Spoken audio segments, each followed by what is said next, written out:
Welcome to the Dark Side et bienvenue dans ce nouveau numéro du Star Wars Comics. Vous êtes jamais demandé comment Boba avait-il pu livrer Solo à Jabba alors que la moitié des chasseurs de primes de la galaxie étaient à ses trousses? La réponse à toutes vos questions se trouve dans ce comic, Star Wars les ombres de l'Empire.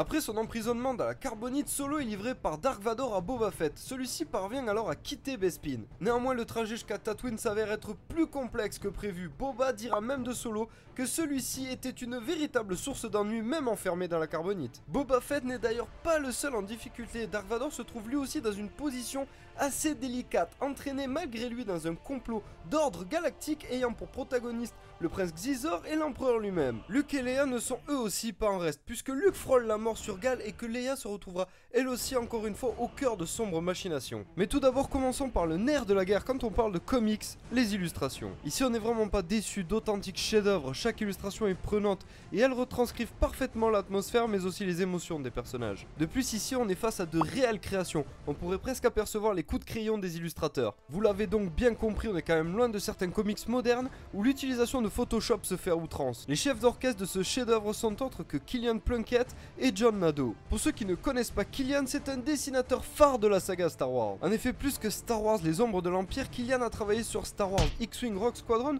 ou encore sur Star Wars Omnibus. Il faut savoir que Killian a également travaillé pour Marvel avec Marvel Index to the X-Men, pour DC Comics ou encore sur des projets comme Alien Labyrinth. Il faut savoir aussi que Killian est également le directeur artistique de la série Star Wars Rebels. John Nadeau n'est lui aussi pas en reste puisqu'il réalise X-Wing Rogue Squadron ou encore l'Empire des Ténèbres et Star Wars Nouvelle République. On ne pouvait rêver de meilleure équipe pour réaliser les ombres de l'Empire. Une équipe magnifique qui est complétée par un homme extraordinaire. L'homme qui est au scénario n'est rien d'autre que John Wagner, l'un des hommes qui a juste révolutionné l'industrie du comics. Auteur de tellement de chefs-d'œuvre qu'il serait beaucoup trop long de les citer, on peut néanmoins noter que celui-ci excelle également sur grand écran avec des films comme Judge Dredd ou encore History of Violence. Ici dans le comic Star Wars les ombres de l'Empire, le scénario est à la fois simple et complexe. Approchant de Tatooine avec sa précieuse cargaison, Fett est attaqué par le droïde IG-88 et son vaisseau IG-2000. C'est alors un combat à mort que vont se livrer les deux chasseurs de primes. C'est alors une lourde victoire pour Boba Fett qui est obligé de rebrousser chemin